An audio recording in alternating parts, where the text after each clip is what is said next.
Welcome to this episode of Religion and American Life, a podcast of the Blasey Center for Religion and American Public Life here at Boston College. I am Mark Massa, a Jesuit priest. I am also the director of the Blasey Center, and I am today's podcast host. This podcast is the newest initiative in the Blasey Center's commitment to connecting a community of scholars, policymakers, media, and religious leaders in conversation and scholarly reflection around issues at the intersection of religion and American public life. It gives me great pleasure today to be speaking with one of the stars of Boston College's history department, Father Charlie Gallagher of the Society of Jesus, to discuss his recently published book, Nazis of Copley Square, The Forgotten History of the Christian Front, 1939 to 1945. Welcome, Charlie. Thank you, Mark. It's really great to be here with Blasey. Charlie arrived, just some background for our listeners. Charlie arrived at Boston College in 2010 from the Geneva School of Diplomacy. And in 2008, he had published a book entitled Vatican Secret Diplomacy, Joseph Hurley and Pope Pius XII. It had been published by Yale University Press. It was greeted with much praise, and it won the John Gilmary Shea Prize from the American Catholic Historical Association, which is a big deal. It's a very big deal for Catholic historians. Just last year, Charlie published his most recent book entitled Nazis of Copley Square by Harvard University Press. I've been reading reviews of it, and the reviews are, to be honest with you, Charlie, suspiciously all positive. I mean, they all say things like, this book provides a crucial missing chapter in the history of the American far right. And how could historians have missed this for so long? So, Charlie, kudos to you. I think you're in for a good ride, as we say. So, give the listener some idea of what this book is about. So, this book is about a little-known group of working-class American Catholics who have escaped the view of American Catholic social historians for the last few decades. The origins and the history of the group was clouded in secrecy because, and I think it was neglected because so many American historians immediately rushed towards church archives in order to write American Catholic history.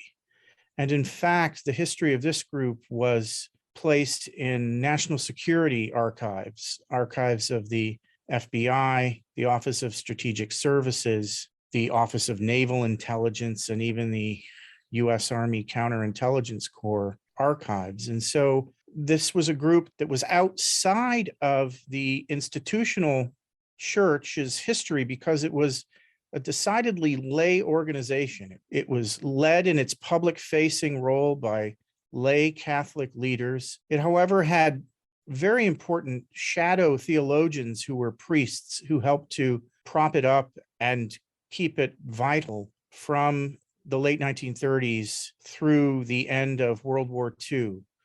So it was a group that in its New York manifestation was charged with sedition, that is the violent overthrow of the US government, a case that went to trial in the spring and summer of 1940 that captured headlines coast to coast. And then after that case was adjudicated and the group was in fact acquitted of sedition, which is a fascinating story in itself, the movement moved north and its epicenter became Boston, where its leadership fell into the arms of a Nazi SS intelligence officer who was then serving as the diplomatic consul in Boston. So there's another reason why it was overlooked, I think, was because the membership, which ranged anywhere from 30,000 members to 100,000 members, largely on the East Coast, but there were some West Coast affiliates, those people had no idea that the paramilitary wing, which was secretive, the paramilitary wing was plotting insurrection. The ordinary Catholics in the group had no idea about that. And then the ordinary Catholics in Boston had no idea that their leader was meeting secretly with a Nazi official and taking direction from him. So this is very interesting. So as I understand from the book, there were 17 people active in Boston in the group, but from your estimate, there's somewhere between 30,000 and 100,000 people who were receiving their information or in some way connected with the group. Right. Did I understand that correctly? Yeah, so the way the numbers work is that the unofficial number from Father Coughlin, who was the inspirational leader of the group, was that there were 100,000 active members by 1939. He wanted 5 million members. In the paramilitary wing, there was a paramilitary unit, secretive unit called the Action Committee. These were men who trained with weapons and made bombs. They were mainly in Brooklyn in 1939. That group numbered about 17 individuals, and they were the ones who were actually put on trial because the FBI was able to get a plant within that group. But the numbers range between 30,000 and 100,000 active members.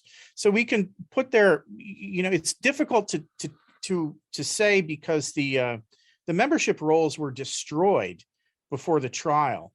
And even in the Boston case, the leader of the Boston Christian Front refused to hand over the membership rolls to the local police, claiming religious grounds, because he indicated to the police that his group needed the registration to prove that they were not a secret society, right? Because there was a Catholic ban on membership in secret societies. So he had each member of the Christian Front fill out a registration card, of which he kept a copy.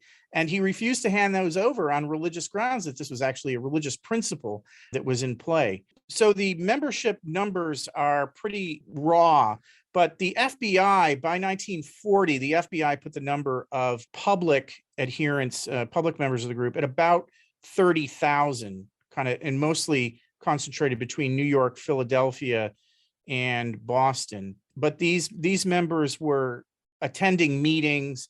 They were listening to the propaganda, listening to the message, but many of those were not actively participating in any of the paramilitarism or the espionage that would take place in Boston. Wow. So for those who aren't familiar with American Catholic history, Father Charles Coughlin, who was a towering figure in the 1930s and 40s and a very important media, one of the first big Catholic media figures. I've lived in Detroit for a while, so I know a lot about him. He built a church called the Shrine of the Little Flower, which Detroiters refer to as the church that hate built, because there was a huge tower attached to the church. And he used to broadcast on Sunday afternoons to a national audience. And David O'Brien has this famous story that he said he could walk home. He lived in Brooklyn at the time. He could walk home on a summer day and never miss a single word from Father Coughlin, because every radio was tuned to listen to Charles Coughlin and all the windows were open. So Coughlin was sort of the spiritual founder of this group, would you say, Charlie? So Coughlin was the spiritual, the inspirational leader of the group. The idea actually originated in England with a Catholic convert called Arnold Lunn. And he ended up becoming a news reporter for the International Catholic Truth Society. And he went over to Spain and was filing reports in Spain as a recently converted Catholic during the Spanish Civil War. And he saw the real persecution that the Popular Front government was meting out towards institutional church members, so seminarians, nuns, and priests being executed by firing squad there. And he decided that all Christian religions in the world needed to come together to face this threat of global communism, which he saw as violent and exterminationist against Roman Catholicism and all Christianity if it continued to be let loose on the globe.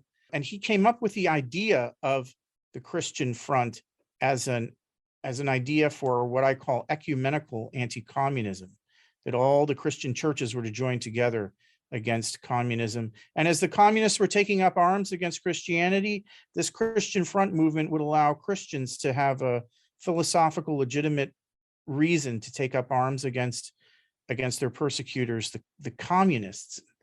So I'm curious, Charlie. Now, where did you or how did you find out about this group, which seems to have been shrouded in secrecy, at least from the terms of professional historians before?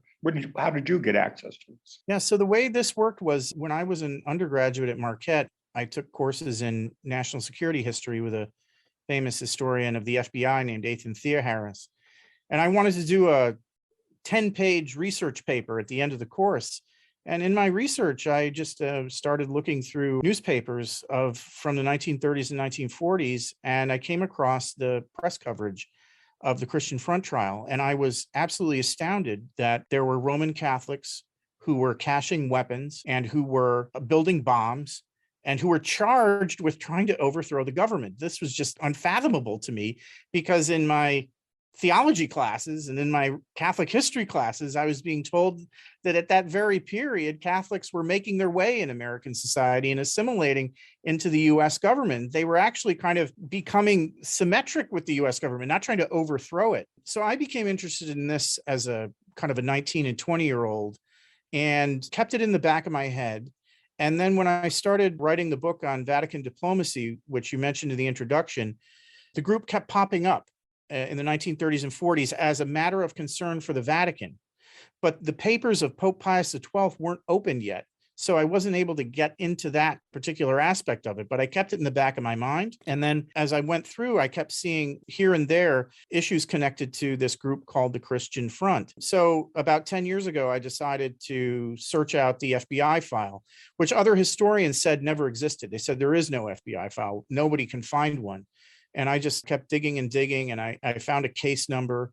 I went to the National Archives. The archivist there 3 times sent me away. They said they didn't have any file on this case. And I came back to them. I said, it was a huge case in the spring of 1940. You have to have a file. And I just ultimately through sheer willpower, I just prevailed upon them and found a case number on the internet, of all places, in a discussion group on the internet on Reddit, and went back and got the FBI file declassified. It was 2,500 pages long. It was the largest single file of that period until the file on Martin Luther King Jr. and the SCLC was released. So you said earlier that the group itself had destroyed its file. So I presume that means that the majority of data that you accessed is from the FBI itself? Yeah, so to be specific, the group itself destroyed its registration cards because it didn't want the authorities to know who the actual members were. But the security agencies, particularly the FBI, had sporadically either infiltrated the group or sent agents to surveil the meetings. And so that's how we know what they were talking about at their meetings. And we know what the informant actually can give us what they were talking about at for example, their bomb making sessions. There's a very chilling account of how to make a pipe bomb. And the reason I included that, because that was kind of a moral decision that I had to make. It was kind of that decision about the anarchist cookbook brought up. Do you show this? Well, one of the reasons I put it in is a very, very graphic paragraph giving the Christian Front bomb maker his say on how to actually make a pipe bomb. And morally, I was kind of conflicted by that. But historiographically, for decades, historians had poo-pooed this group as being crackpots who were non-lethal, who really didn't pose any threat to either American society, safety, or the government. And with these verbatims from the FBI file, from the informants themselves, you can actually see that not only did they really mean business, but they were very proficient in creating these weapons of war. And so that's really why I put that in there. And there was a bit of moral consternation about that as well. So would you say that you said there were 2,500 pages of records in the FBI file? Is that I hear you correctly? Yeah. So the 2,500 pages on the FBI file for the group. Then there was another 950 pages on the FBI file of the Nazi who recruited the leadership of the group. And then there was another 750 pages of the FBI file for the Boston leadership of the group. And for each tranche of FBI documents that I had to research with, it took 2 years, between 18 months and 2 years to get them released. So it took about 10 years altogether to write the book. So would you say that of all those thousands of pages, that the bomb making instructions were the most chilling thing that you discovered there? I mean, I think Well, for me, because they're the most, well, other than the anti-Semitic exterminationism that comes out in the pages. But for me, it was this question of, the anarchist cookbook, because they're quite graphic, how to build a pipe bomb. And, the thing is, they're all Catholics and they're in their basements in Brooklyn and they're taking courses on this. And that's notwithstanding the military style target practices that they're having, which are also a part of the narrative. where were the members of this group hearing the anti-Semitic diatribes? Was this coming from Germany? Was this coming from American figures like Father Coughlin? Like, where was this coming from? So the anti-Semitism is really tied to Father Charles Coughlin's skewed view of American and global Judaism. By 1938, Coughlin is conflating Judaism and communism, and he's buying into what historians call the Judeo-Bolshevist myth. And that is that We're talking about the Protocols of the Elders of Zion. Protocols of the Elders of Zion, and he's arguing that because Marx's grandfather was a rabbi and Lenin had Jewish lineage, that the political philosophy of communism, of Leninist communism in particular, was a Jewish construction. And it's really, communism is nothing more than a secular form of Judaism. It's secular Judaism with a social justice component intact, but social justice at the end of a bayonet. And so he sees that the tip of that bayonet is pointed at the heart of the mystical body of Christ. And so he creates this Christian front in North America in order to act as a militaristic, paramilitaristic foil to what he sees as violent communism happening across the globe, both not only in Spain, but in Mexico during the 1920s. Okay. So the group itself sort of reflected, Charles Coughlin was a very interesting and complicated figure because he combined in himself both a very sincere and deep concern for social justice and for people on the edge of society with a quite overt fascism. So the group itself kind of reflected those impulses. Yeah, absolutely. In fact, in the book, I go into and I make the argument that Father Charles Coughlin was the first American Catholic of any prominence to tout the language of human rights. As early as 1934, in his 16-point program, the 16th point is about the sanctity of human rights. And to put that in perspective, the historian Samuel Moyne says that in the mid-1930s, hardly anyone was talking about human rights. And Coughlin was very graphic about tying human rights to economic rights and seeing the dignity of the person as tied to their economic well-being. Now, the aggressors against those, particularly Christians, were, in his view, were Jews, and that Jews were causing all the trouble for Christians as they tried to work their way out of the tragedy of the economic depression of 1929. And by 1938, he decides that it's no longer time for words, that he can create a sub rosa paramilitary wing of a public movement, which he calls the Christian Front, in order to bring about real change. And for him, it's in 1939 and 1940, it's the overthrow of the US government, which he saw as peppered with communists within Roosevelt's cabinet.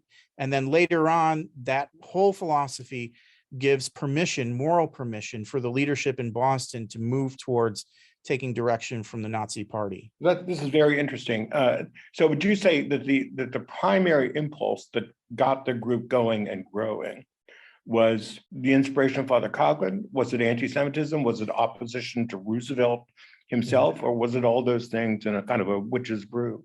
It's all those things in a witch's brew, but the primary impulse, unfortunately, is the baked-in anti-Semitism, which was a part of pre-Vatican II Roman Catholicism. And in particular, the teaching on the deicide, that the Jews were responsible for the death of Christ, had paid huge dividends to Coughlin as he went around espousing Judeo-Bolshevism and for all the lay leadership. And so it's this kind of baked-in anti-Semitism theologically, which is helping to inspire this asymmetric paramilitarism. And this is what I've always wanted to put forward as a theme in the book, is that so many historians who look at Father Coughlin are political historians, and they love writing about kind of the voting blocks and the number of voters and the pure political power that Coughlin was accumulating.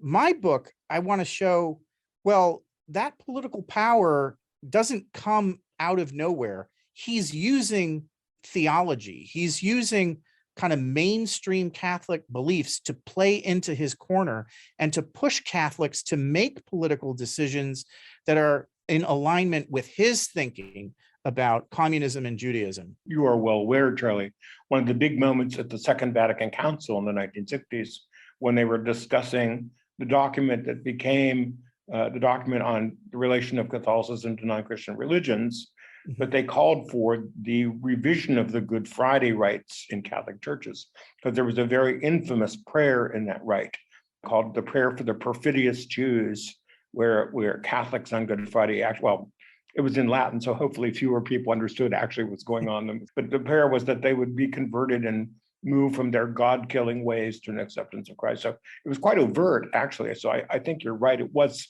your phrase of the baked-in anti-Semitism, I think, is an appropriate one. Let's prescind for a moment from, say, the 17 leaders of the Boston group. Were the tens of thousands of people who subscribed?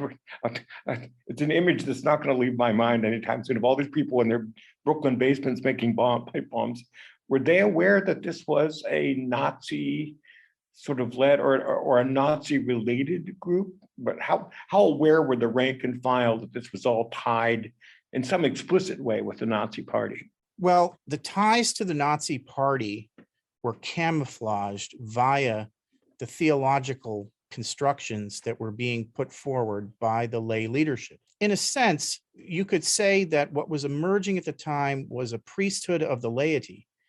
And so the leaders of the Christian front on the ground in both Brooklyn and in Boston were devout Catholic men who had excellent public speaking skills and organizational skills. So they were able to play a dual role. They could get up and give a stump speech to Catholics that was barbed with anti-Semitism, but also couched in the theological constructions of the day. In the book, I go into mystical body of Christ theology and Catholic action, two of these theologies that have really fallen off the radar today that nobody knows about, but which were dominant in the day. And so the leader of the Christian front in Brooklyn was a devout Catholic named John Cassidy, who could get up on a stage and make a rousing religio-political speech that would keep the people coming to the weekly meetings. In the background, he was recruiting paramilitary cells, because each time a member of the Christian front filled out an identity card, they had to state if they had prior military experience, and particularly if they had ever been a member of a gun club. And so in New York, Cassidy was able to surveil his membership rolls and do talent spotting for who could be a member of the secretive paramilitary wing called the Action Committee. Likewise in Boston, the leadership in Boston, Francis Moran, was a former Franciscan seminarian who was adept at creating a public persona that could take the stage. And FBI reports say that he was a mesmerizing speaker. And he would pack thousands of people into Hibernian Hall in Boston to come hear his public speeches, which were a mix of, if you were to take the newspaper headlines and interject a Catholic religious view on the newspaper headlines of the day, that's what Moran was doing. Hundreds and thousands of people were coming to his weekly and sometimes bi-weekly meetings, but they knew nothing about his secret meetings with the Nazi SS officer. And so it's a kind of a dual track book where you see this public showing of what the Christian front was actually able to do in society without their membership even knowing of the impulses that were really pushing them forward. Now, granted that all these people involved were lay people, I find it impossible that no one in the Catholic Archdiocese knew something about this. Was the Archbishop and the people who ran the Diocese of Boston completely in the dark about what was happening? So I think, again, this is where the historians kind of dropped the ball on this group, is that they were so focused on trying to find an institutional archdiocesan link, because for anything to be Catholic, it had to be officially Catholic. And this group was entirely unofficially Catholic. To answer your original question, in the summer of 1940, just as the Christian Front was about to dissipate and fall apart, a Jesuit at Boston College named Ahern gives a speech on a radio show that he has, which, because he was interested in the New York case having concluded, that he gave an hour-long speech on a radio show in Boston saying that it was morally permissible now for New England Catholics to join the Christian Front, in Boston in particular, because inasmuch as the Christian Front was anti-Semitic, they were entirely anti-communistic and consequently were doing Catholic action. Well, this radio show gives an entire boost to the membership of the Christian Front, and kind of Moran, who's the leader in Boston, goes on a recruitment tour and thousands of new members pop up. At the same time, Moran makes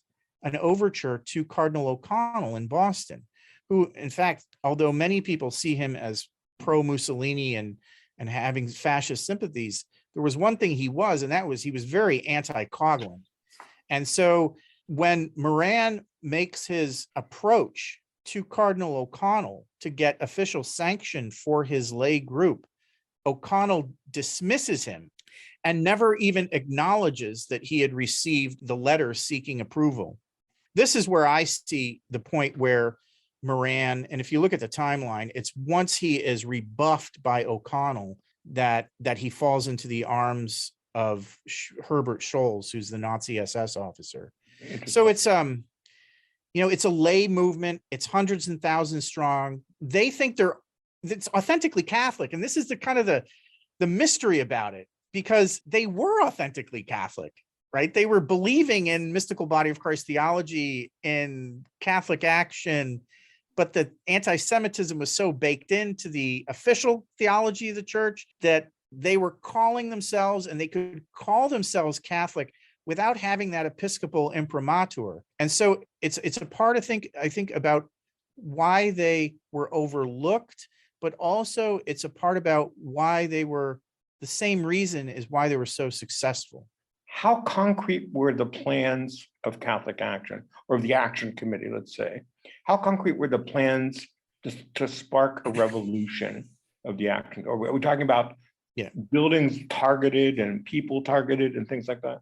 For about 80 years, most historians characterize the plot as a playful plot perpetrated by crackpots. And in the book, I go into what I call the false flag defensive counterattack doctrine, which was put forward by John Cassidy. And it was to begin with a bombing campaign. And we have we have photos of the bombs they were making. So it was to begin with a bombing campaign, which is the false flag bombing campaign.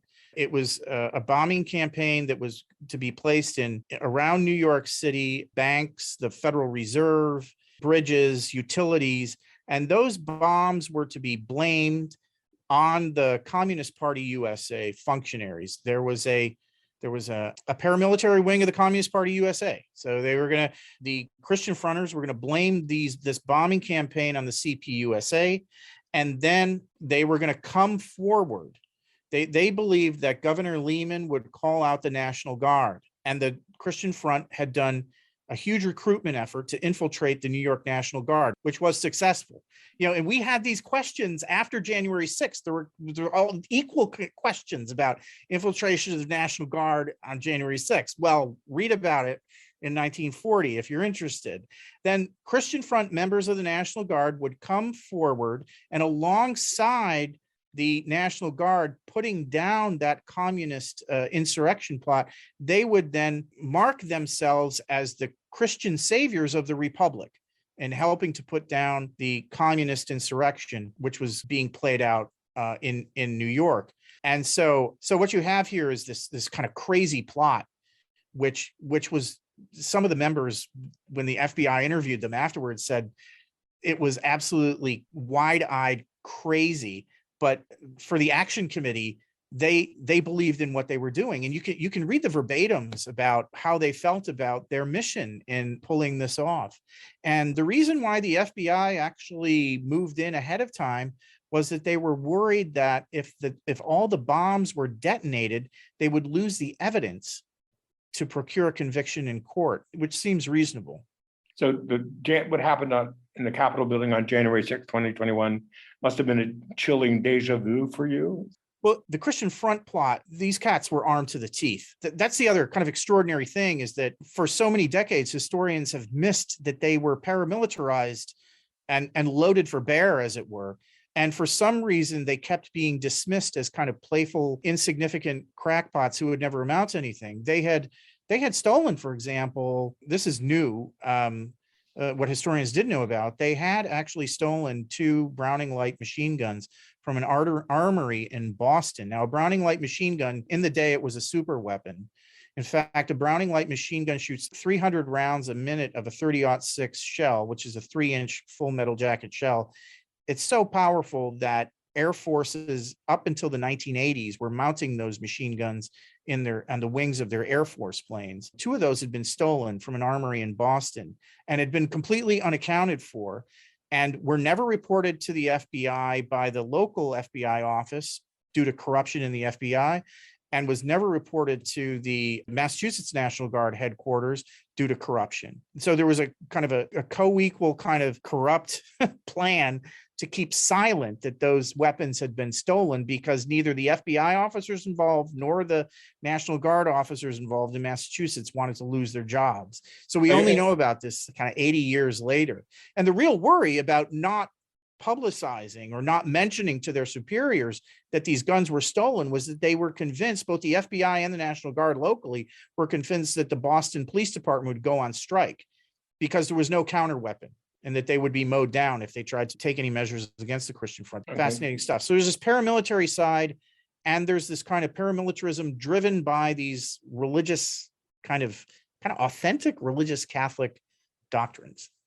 So in the book, you say that in January of 1940, the FBI broke into the homes and basements of all these people.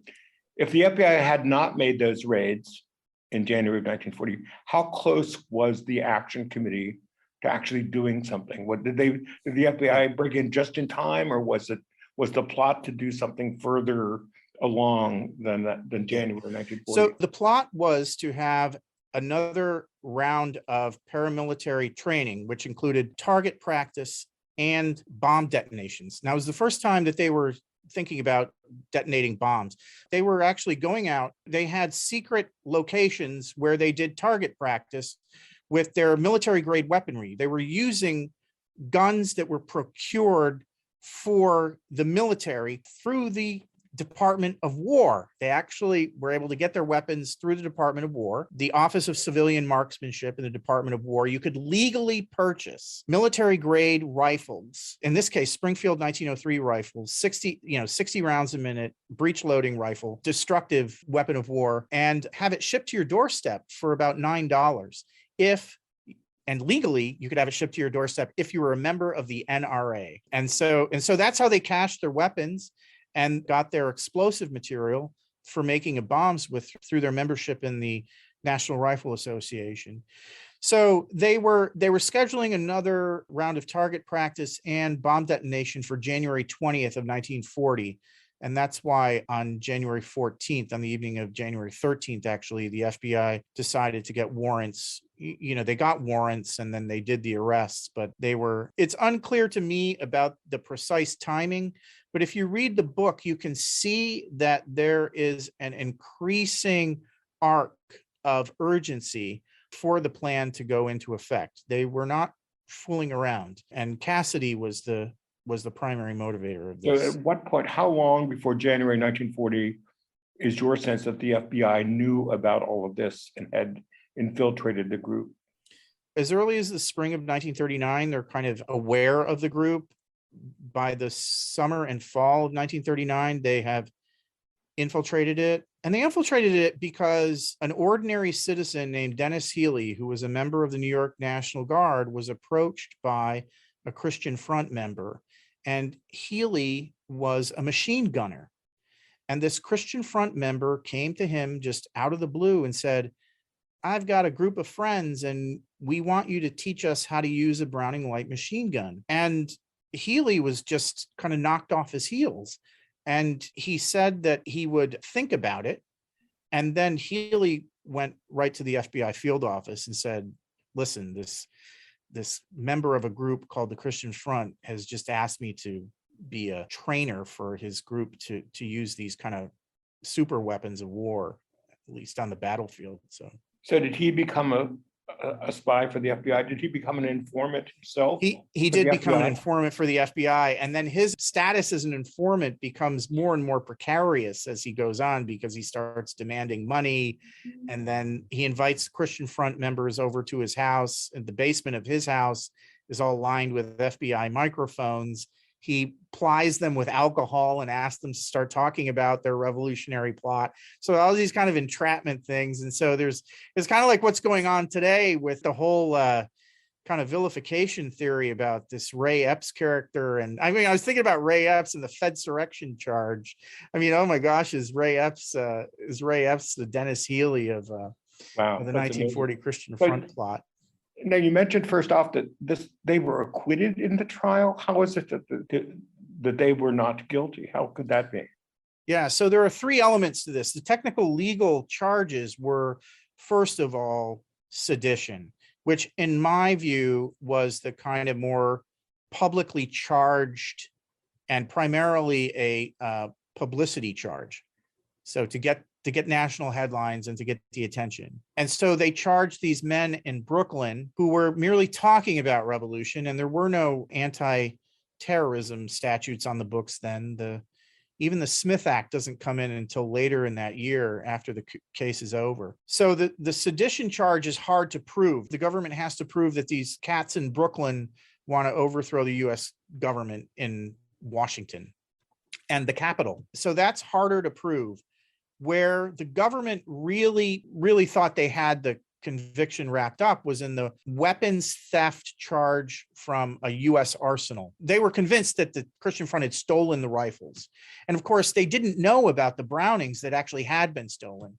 But the rifles that they were caching were military weapons, but they were all bought legally through the National Rifle Association. And in fact, the FBI had no idea that ordinary citizens could buy weapons of war through their membership in the National Rifle Association. This was news up and down the FBI.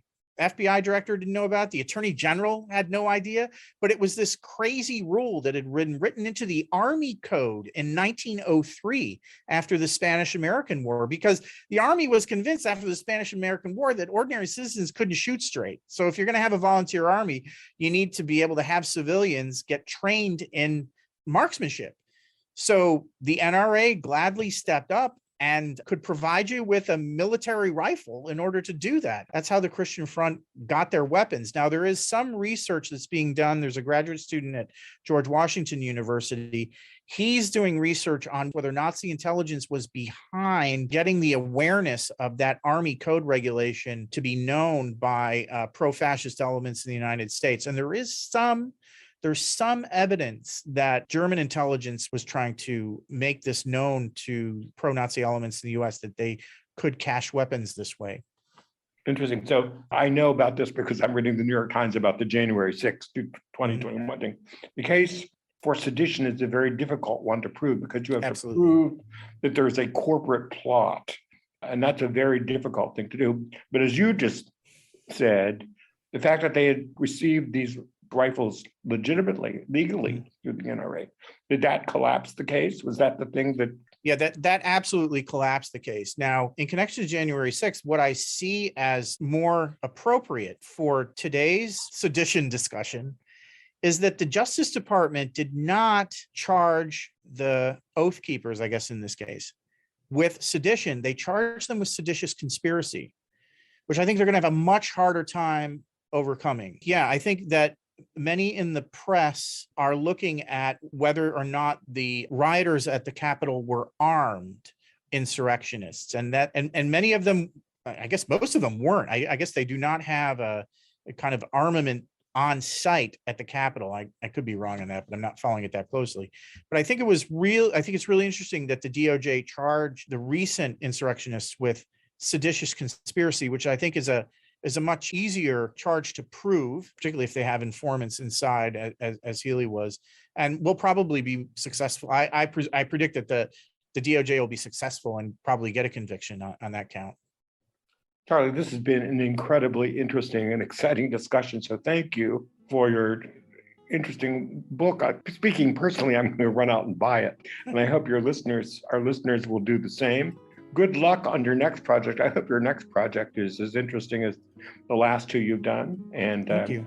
I know we caught you on a hard day when you were teaching, so thank you for speaking with us. And we wish you Godspeed in your research. Thank you very much, Mark. I really appreciate being with you and your audience today.